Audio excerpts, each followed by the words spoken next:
fans, hyperfans, and people just lost looking for videos of cats on YouTube. I am reviewing something that I am about to give to somebody as a gift, but I really thought I should do this video first. I've never owned any version of this character, mainly because there's not really been a good version of it before. This is Unique Toys A01 SoundMixer. The original G1 toy was about a head and a half taller than Soundwave, and apart from being really difficult to get hold of, wasn't really that fun a toy. The device label version which came out turned into a laptop. It was pretty much universally agreed that the accessory mode was dreadful, and the Fall of Cybertron version, again, it didn't really tick any boxes for me. I know that Keith's Fantasy Club is doing a Masterpiece equivalent version, but you know what, that doesn't really suit how I collect, so this was spot on. Right, let's start with the box. You have nice comic book artwork at the top, Unique Toys, logo at the bottom corner, not suitable for children under 3. If you're giving children of 3 this toy, you got more money than sense. Nice black and white sketches of the alt mode there. Pictures of him on the back in bot mode, vehicle mode, and armoured up mode. We will get to that in a second. And then just a nice shot of him there. So before we get to the bot, you get the poly bag with obligatory third-party trading card, and that's actually on plastic. That's really quite nice. It's got a slightly odd texture to it. Has image on the front, the same illustration from the front of the box, and on the back you have photos of his modes, and if you're interested in stats, there you go. The instruction sheet is A3, Duotane print,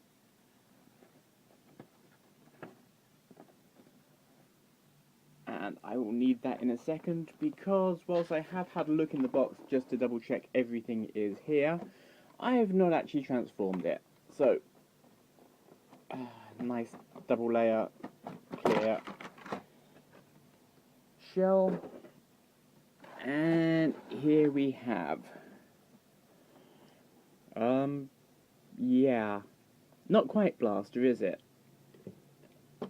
These weird black armor pieces. I've got absolutely no idea what they reference, but no worries, because these parts do just pop off. I say pop off, these chest plates kind of hard. And the goggles. There are 2 other things in that plastic tray, the first being this bullhorn weapon, just moulded out of black plastic, no detailing on it, not really sure what it's for. And the second one being a tiny cassette. Now, if I grab one of Soundwave's minions, that's significantly bigger. That's actually the same depth and less than twice the width. So yeah, you could fit more than 2 of those into Soundwave. SoundMixer himself doesn't actually have any minions. This cassette, which is the first thing I'm going to transform,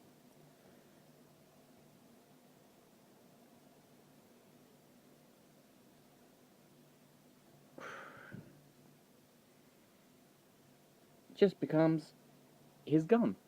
That's quite a nice representation of the G1 gun, which had the weird holes in the middle of it, which sort of does.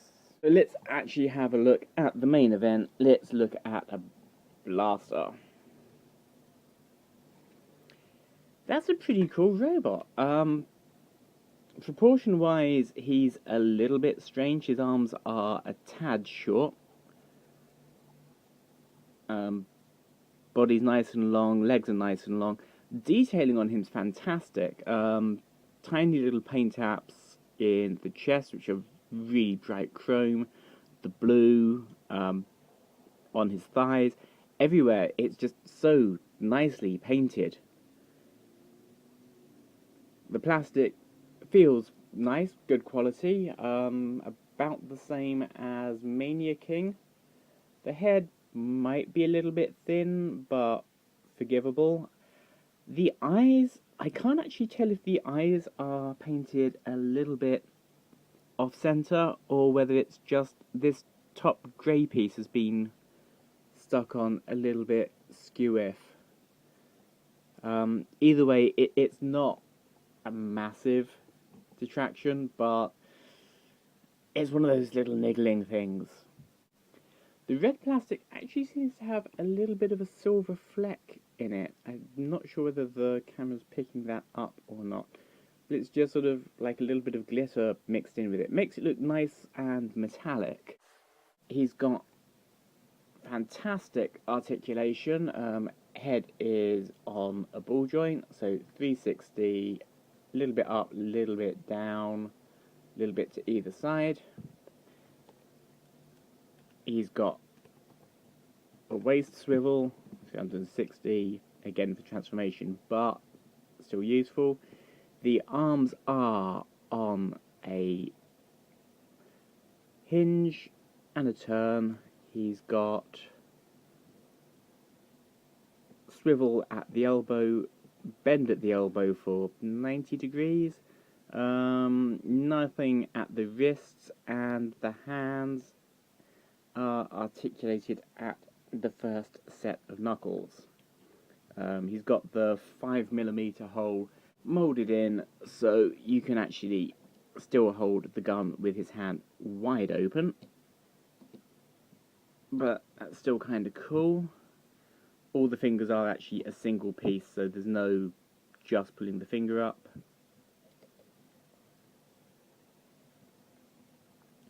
Chest does open quite far, actually. He's got the tape detailing in there. There's nothing actually sticking out there to fit into the reels on the tape, but that just fits in there quite loosely and folds up, holds there absolutely great. Actually, even against the black of the tape, you can tell there's a slight blue sheen to the plastic there. Let's move down to the legs. He's got forward motion, but it's kind of hampered by the skirt, which will move up if you want to do a nice high kick.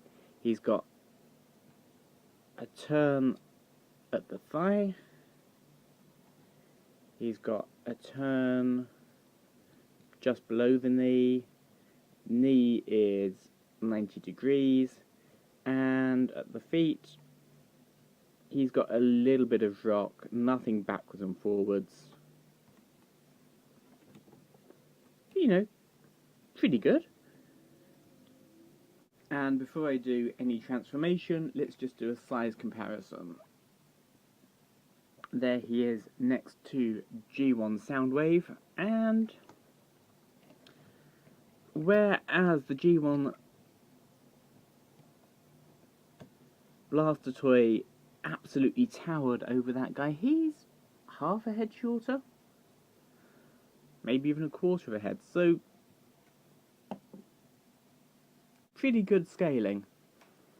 Starstream is still refusing to come on set for size comparison until I get 300 subscribers, so please hit that button now. So today we are using Generation's Scourge, who's in good mood at the moment because he's heard that about a third of next year's Transformers Collector Club models are going to be him. And he's coming up about halfway up Blaster's tape door. So if I just put them in front, yeah, Blaster is definitely an old school Voyager size. So with all of that gone through, let's get him into his boombox mode. Getting the head down. Now what I like about this is rather than just sort of twisting it and flipping it back, there is a whole secret section here that pulls back and twists around before folding back up. And the screw hole for that is pegging in there to keep that nice and firmly sharp. The hands, they open up and fold in. So these turn around so those silver bits face forwards, and the arms concertina in. That just squeezes up against the body. That just fills in all the spaces. Body turns round, legs splay all the way out,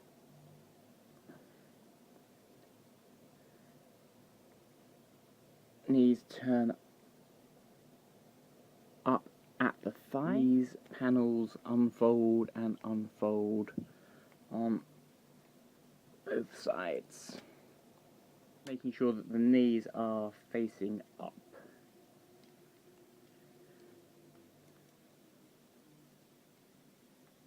And that's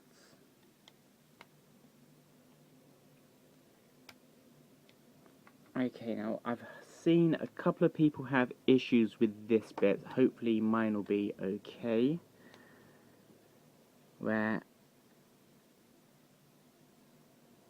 there's just a little peg sticking out on the crotch and a little hole on that unfolded panel, and that's supposed to go in there, and it's yeah, it's not the simplest of fit.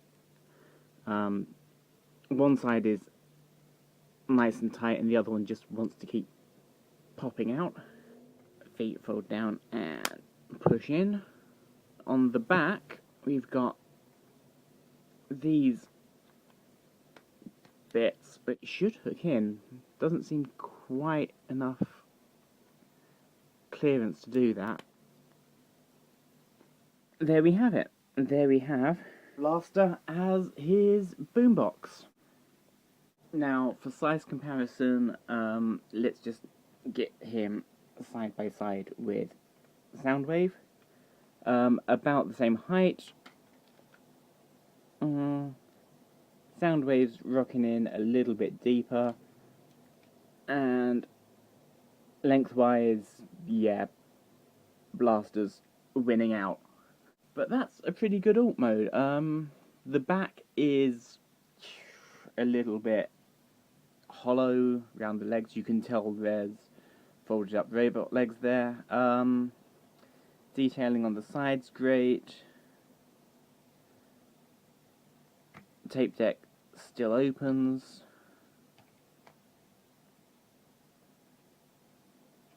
Now, I was just having a closer look to see if there's anything that could be done about sort of the robo crotch, whether that should be folded up or whether there's something like Mania King where you could just shift it round somewhere, but okay, that's sort of forgivable. It would have been nice had there been maybe a little plate on the side that could have just swung down and covered that up. But no, he's very cool, very groovy. And as it looks like we're not going to be getting a proper Hasbro version of him for a while, he's not just the best option, he's kind of the only one. And until next time, if you're keeping the mint in package, you're not a toy collector, you're a box collector. Cue the play out music.